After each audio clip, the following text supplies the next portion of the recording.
Fistfights, guns drawn, and threats of poisoning the entire population. It's all happening right here in offices around the state by employees. Tonight, the News 8 investigators are looking at state reports detailing what's going on and changes in the report that created more problems than it solved. News 8's chief investigator David Iverson shows us more.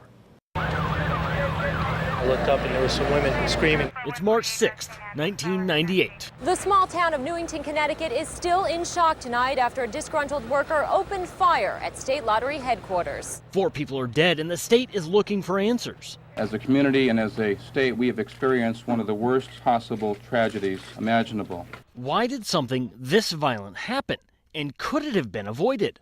A year and 5 months later, then Governor John Rowland would sign Executive Order 16, ordering each state agency to collect how many times there was an incident of workplace violence. They are the ones who are responsible for putting in at least a biannual report of incidents that have happened within their agency. Just in the last year, there have been hundreds of incidents reported across the state. Incidents ranging from the seemingly juvenile, like development services employees that are putting sand in coworkers' pockets, to the borderline criminal, like the energy and environmental protection employee that threatened to poison a Killingworth water supply.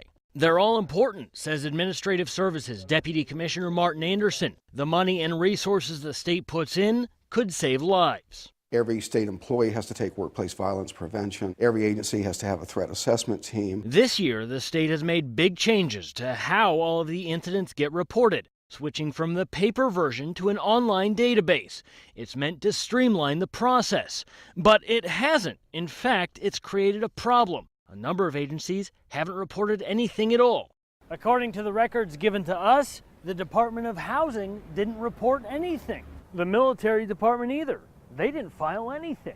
In fact, only 35 schools, state agencies, and commissions reported, and there are more than 75 across the state. No, technically it's not supposed to work that way. We want to hear from them on some level. Anderson says there's been a learning curve getting everyone up to speed with the new system. They are currently contacting every single state agency who didn't report to hopefully fix the problem. David Iverson reporting for the News 8 investigators. Well, do you have something you want the News 8 investigators to dig into? Just give them a call. That number right there on your screen, 203-402-TIP-8.